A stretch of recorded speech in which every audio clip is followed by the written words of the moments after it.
Bonsoir à tous, bienvenue à cette nouvelle page d'actualité. Le mandat du Bureau intégré des Nations Unies en Haïti, BINU, a été prolongé jusqu'au mois d'octobre 2021, suivant une résolution adoptée par le Conseil de sécurité le jeudi 15 octobre 2020. Toutefois, certains pays, dont la République dominicaine et la Fédération de Russie, ont émis certaines réserves sur cette mission. L'ancienne carte d'identification nationale n'est plus valide à partir de ce vendredi 16 octobre, conformément aux dispositions du décret adopté en date du 18 juin 2020. Le directeur de communication de l'ONU, Wendy Charles, qui en a fait l'annonce, a informé que plus de 2 millions de la nouvelle carte sont déjà distribués. Le secteur démocratique et populaire et d'autres organisations politiques de l'opposition ont annoncé avoir déjà pris toutes les dispositions pour la journée de mobilisation du samedi 17 octobre. La police a été formellement notifiée dans le cadre de cette manifestation qui aura plusieurs points de rassemblement selon les organisateurs. Les préparatifs vont bon train à Pont-Rouge en prélude à la date du 17 octobre 2020 qui ramène les 214 ans de l'assassinat du père fondateur de la nation haïtienne, Jean-Jacques Dessalines. Selon le constat d'une équipe de la Télé-Pacifique, d'activités de nettoyage et de peinture étaient en train d'être réalisées ce vendredi sur le site qui devrait accueillir la visite du président de la République. À l'étranger, aux États-Unis, 2 semaines et demie de l'élection présidentielle, les Américains ont assisté à un curieux duel télévisé sans interaction qui a souligné un peu plus le contraste frappant entre le républicain Donald Trump et le démocrate Joe Biden. Restez avec nous. Si vous jugez que cette vidéo est intéressante, n'hésitez pas à liker et partager la vidéo. Et surtout, n'oubliez pas de vous abonner à cette chaîne et activer la cloche de notification pour ne pas louper aucune de nos vidéos. Merci de votre fidélité. Voici le développement du journal, Madame, Monsieur. Avec 13 voix pour et 2 abstentions, le mandat du Bureau intégré des Nations Unies en Haïti, BINU, a été prolongé jusqu'au 15 octobre 2021 par le Conseil de sécurité lors d'une séance tenue jeudi au siège de l'institution. Comme l'année dernière, lors de la mise en place de cette mission, la Chine et la Fédération de Russie se sont abstenus de prononcer sur cette prolongation de mandat. Malgré le vote quasi unanime, certains pays ont exprimé des réserves décevantes à propos de la situation d'Haïti. La République dominicaine a estimé que le mandat du BINU aurait dû être renforcé pour aider Haïti à parvenir à la stabilité et au développement. Pour la Chine, le mandat du BINU ne répond en rien à la grave situation actuelle et cette prorogation technique ne saurait rencontrer les préoccupations face à des signes de dégradation en Haïti. La France, qui a salué la prolongation du mandat, a fait savoir que cette résolution montre que la communauté internationale demeure vigilante vis-à-vis de la situation en Haïti et rappelle la nécessité urgente d'engager un dialogue national associant toutes les parties haïtiennes afin de permettre l'organisation d'élections libres, régulières et transparentes dans le pays. Autre information annoncée, Madame, Monsieur, l'ancienne carte d'identification nationale n'est plus valide à partir de ce vendredi 16 octobre, conformément aux dispositions du décret adopté en date du 18 juin 2020. Le directeur de communication de l'ONU, Wendy Charles, qui en a fait l'annonce, a informé que plus de 2 millions de la nouvelle carte sont déjà distribuées sur un total de 3 millions de cartes fabriquées. En ce sens, le directeur de communication de l'ONU dit encourager la population à passer dans les bureaux de l'ONU pour effectuer la nouvelle carte d'identification unique. Wendy Charles, qui intervenait au journal Pacifique Matin, a vanté les qualités de la nouvelle carte qui, dit-il, répond aux normes internationales et par conséquent n'est pas falsifiable. Les préparatifs vont bon train à Pont-Rouge en prélude à la journée du 17 octobre qui ramène les 214 ans de l'assassinat du père fondateur de la nation haïtienne, Jean-Jacques Dessalines, selon le constat d'une équipe de la Télé-Pacifique. D'activités de nettoyage et de peinture étaient en train d'être réalisées sur le site qui devrait accueillir la visite du président de la République. Contrairement à l'année précédente, les riverains disent vouloir commémorer les 214 ans de l'assassinat de Jean-Jacques Dessalines de fort belle manière. Écoutons les propos d'un riverain au micro de Rouven Saint-Fort et Joseph-Philippe François. Préparation nous-mêmes nous fait à travers le quartier populaire, dans toute zone, dans le bloc 1, Pont-Rouge, Jérémy, Cité Soleil, y compris Port-au-Prince, nous tous contribuer pour nous efforts nous fait pour nous garder si nous avons commémorer, encore célébrer la mort des Papa Nation. De 4 ou 5 ans, nous n'avons pas fêté, nous avons senti nous avons stress en dedans nous, qui est caché. Et je dis on fait effort pour nous arriver le 17 octobre, pour nous c'est comme ça, nous voulons badouler.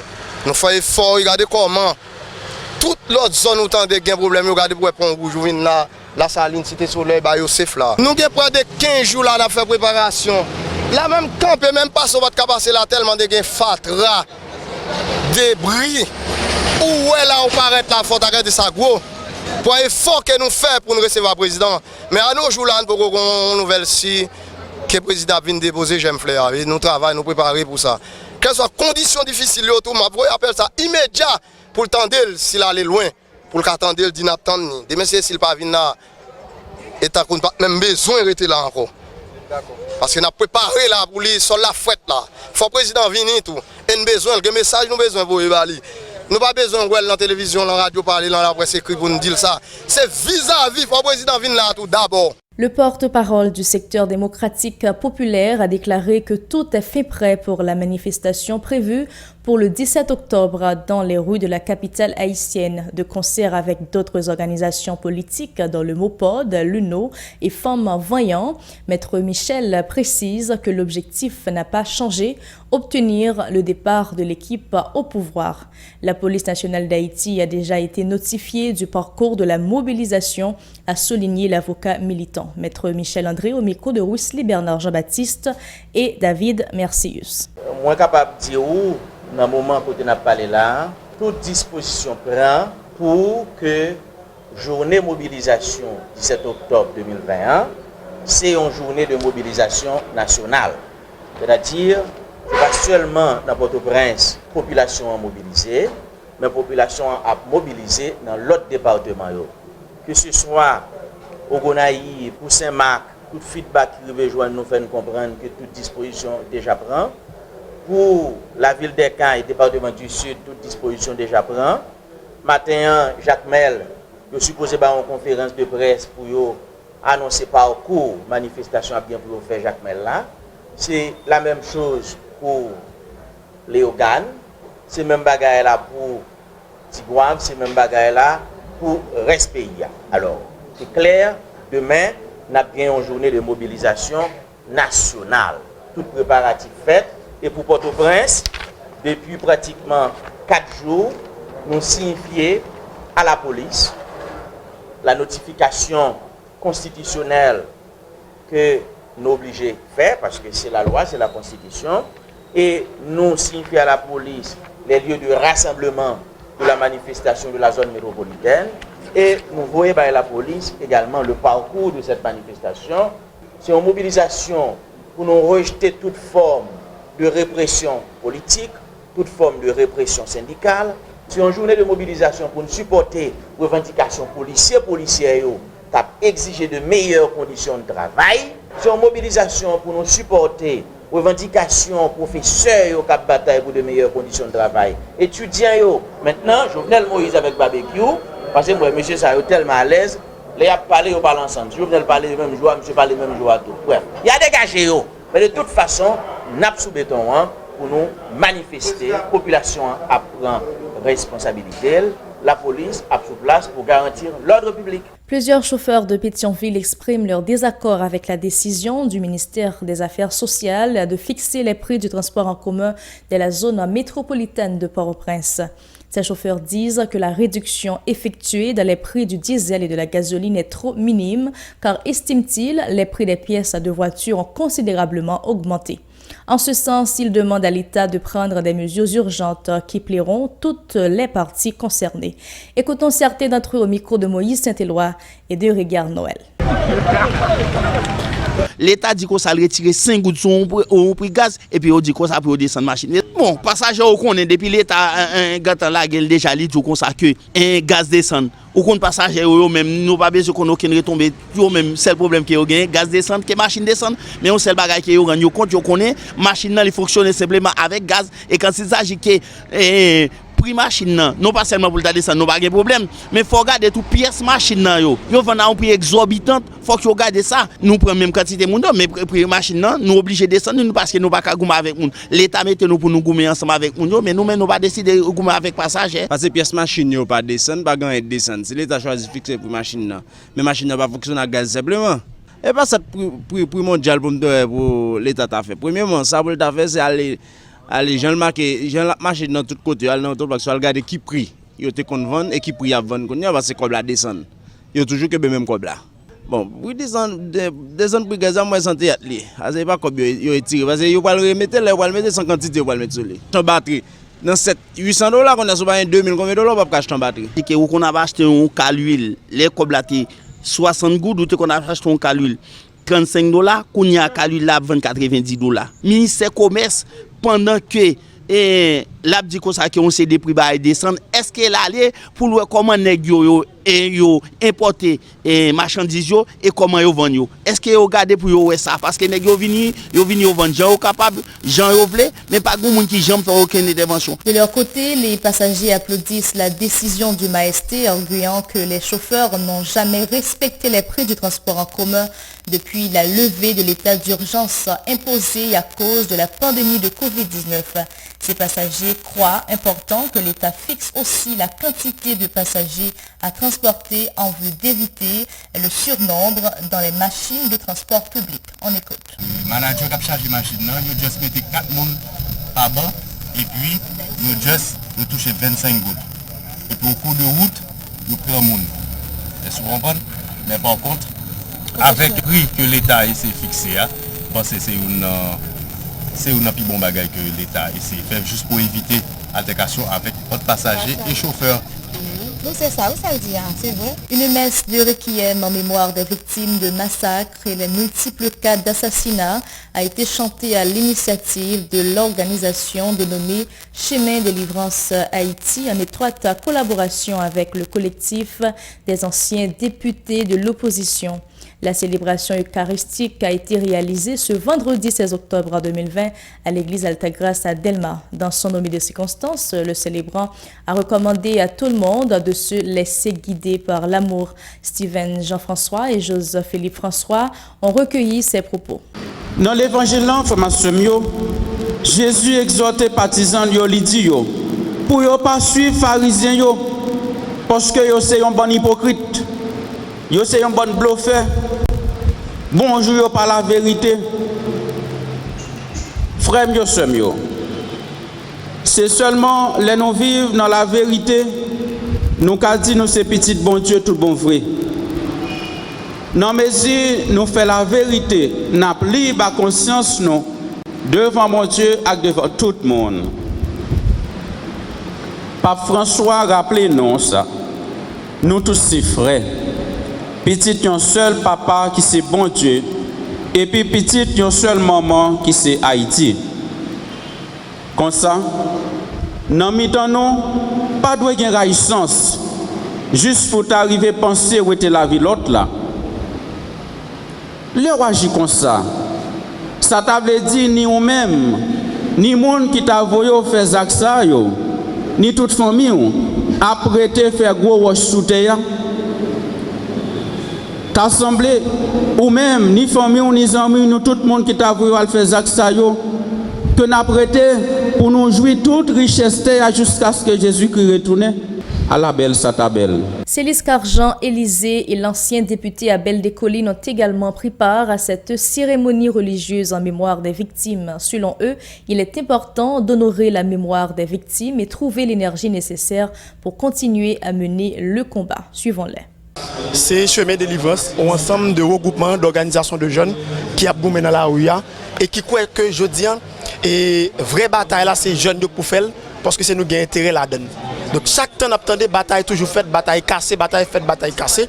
Donc toujours il y a une explication qui vient de bailler. Je dis à nous-mêmes, Basio, nous dit clairement que nous ne pouvons pas rentrer dans la logique côté que nous avons fait bataille pour aller négocier pendant ce temps, frère nous action, nous allons mourir. Nous entrons dans une dynamique nous-mêmes, nous dit que nous constituer groupe ça qui est le chemin de délivrance Haïti, qui a permis que nous jouions une vraie délivrance pour Haïti. Donc dans ce sens, nous te dit que avant que nous entrions dans la bataille là, puisque nous fait un an, nous poser depuis bataille à camper, bien avant nous entrer dans la bataille là, pour nous capable montrer famille moun sa que était important pour nous, pour nous capable montrer amis moun sa, camarades moun sa que était important pour nous, et bien nous chanté en messe, on requiem dans nos tous frères nous, puis plus de 2000 moun qui mourent dans la bataille là. Donc en façon qui vous permettre que nous ressourcer nous d'énergie. Mais ça, c'est un ensemble d'organisations, de conseils avec étudiants écoles normales supérieures et plusieurs autres universités. Dans le cadre hommage, nous voulons rendre avec toute victime régime qui Jovenel Moïse. En tout cas, de victimes, de monde qui mourit. Nous connaissons depuis pratiquement quinquennat Monsieur Jovenel Moïse. Il ne se passe pas une semaine, il ne se passe pas un mois, pas gagné de cas d'assassinat spectaculaire. En pile fois, gagné de monde qui notoirement connu de grands noms dans le pays, mais gagné plusieurs dizaines, voire de centaines d'autres à travers les sections communales, à travers les villes de province, à travers les départements. Il faut souligner qu'après la messe, les militants ont investi l'autoroute de Delma et sont allés déposer une gerbe de fleurs au carrefour de l'aéroport. Je vous demande de rester branchés pour suivre l'actualité internationale, Madame, Monsieur. Voici l'actualité internationale, Madame, Monsieur. Aux États-Unis, à 2 semaines et demie de l'élection présidentielle, les Américains ont assisté à un curieux duel télévisé sans interaction qui a souligné un peu plus le contraste frappant entre le républicain Donald Trump et le démocrate Joe Biden. La pandémie de COVID-19 qui a remodelé la nation américaine était au centre des préoccupations, des questions des 2 panels d'électeurs à Miami et à Philadelphie. Donald Trump, tendu, agacé par les questions qui lui étaient posées, en particulier sur les raisons pour lesquelles il portait si peu le masque, a tenté de se justifier en ce qui concerne le masque. Je suis bon avec les masques, je suis d'accord avec les masques, je dis aux gens de porter des masques et je suis président. Je dois voir les gens, je ne peux pas être dans un sous-sol, je ne peux pas être enfermé dans une pièce, je dois être dehors. Au même moment, dans une ambiance beaucoup plus calme et posée, Joe Biden dénonçait la gestion catastrophique de l'épidémie par l'administration Trump et la réticence du président à porter le masque. Nous représentons 4% de la population mondiale. Nous avons 20% des décès dans le monde. Nous sommes dans une situation où nous avons plus de 210 000 morts. Et que fait-il? Rien. Il ne porte toujours pas de masque et ainsi de suite. Alors qu'hier, Donald Trump n'a pas voulu dire qu'il avait été testé négatif le jour de son premier débat, le 29 septembre. Joe Biden a déclaré qu'il aimerait que Donald Trump se fasse tester avant le prochain et dernier duel. Par décence, le 3e débat est toujours prévu le 22 octobre à Nashville, dans le Tennessee. En Amérique du Sud, à 2 jours de l'élection présidentielle en Bolivie, un appel a été lancé pour tenter de prévenir les troubles. Alors que le pays vit depuis un an dans l'instabilité politique, le tribunal suprême électoral assure avoir tout fait pour garantir des élections justes. Le tribunal suprême électoral a travaillé et encadré ce processus avec le plus grand sérieux technique dans l'impartialité politique et la transparence, A assuré son président Salvador Romero, nous allons avoir une journée électorale limpide, sûre et fiable. Depuis la réélection contestée du président socialiste Evo Morales en octobre 2019 et son exil, la Bolivie est dirigée par une présidente intérimaire, mais les manifestations sont fréquentes et les tensions vives. Comme tout le monde dit qu'après les élections, il y aura des blocages, nous prenons nos précautions, explique résigné un Bolivier qui fait le plein en prévision d'éventuelles pénuries. Les deux favoris, ce sont Luis Arce, le dauphin d'Evo Morales, et le centriste Carlos Massa. Luis Arce, qui a été ministre de l'économie, fait valoir qu'avec sa politique, la pauvreté est passée de 60% à 37% selon les chiffres officiels. Son rival a fait campagne sur la lutte contre la corruption et les réformes structurelles. Un plaisir de vous avoir informé sur la télévision Pacifique. N'oubliez pas de nous suivre sur Facebook, Instagram, YouTube et radio-télé-pacifique.com ou sur Télé Haïti, chaîne 54 et Canal+, chaîne 182. Bonne suite de programmation, à bon week-end.